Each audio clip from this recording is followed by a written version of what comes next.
السلام علیکم ورحمۃ اللہ وبرکاتہ۔ دوستو، آج میں آپ حضرات کی خدمت میں کوئی مسئلہ پیش نہیں کروں گا، بلکہ میں آج آپ حضرات کی خدمت میں وہ اپیل پیش کروں گا جو دارالعلوم دیوبند نے اپنے خدام حضرات سے کی ہے۔ چنانچہ دارالعلوم دیوبند دنیا کا ایک ایسا ادارہ ہے کہ جس کی افادیت اور جس کی اہمیت کو ہر شخص جانتا ہے، اور ہر جگہ ماشاءاللہ اس کے فرزند علم دین کی خدمت کرتے ہوئے نظر آئیں گے۔ تو دارالعلوم دیوبند نے خدام سے اور اپنے ماننے والوں سے اپیل کی ہے۔ وہ اپیل کیا ہے میں آپ کی خدمت میں پیش کرتا ہوں۔ چنانچہ فرماتے ہیں کہ اللہ کرے آپ اور آپ کے تمام متعلقین ہر طرح بخیر و عافیت ہوں گے۔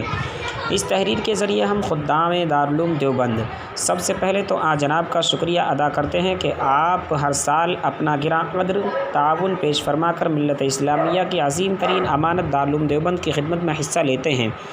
اللہ تعالیٰ آپ کو اپنے شایان شان جزائے خیر عطا فرمائے۔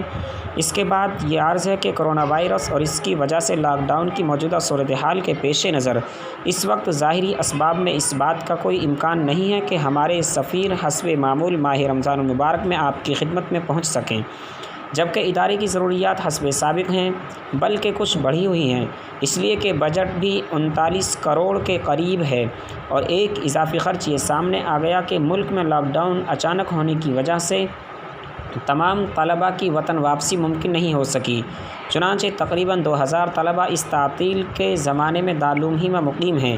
اس لیے ضروری محسوس ہوا کہ جناب کو توجہ دلائی جائے کہ اگر آپ کے لیے اپنے ذرائع سے آن لائن دارالعلوم کے تعاون کی رقم پہنچنا ممکن ہو تو اس کا انتظام فرما دیں، ورنہ دارالعلوم کے حصے کی رقم الگ کر کے اپنے پاس محفوظ رکھیں، تاکہ سفر کی سہولت شروع ہونے کے بعد دارالعلوم کے نمائندے آپ سے حاصل کر سکیں۔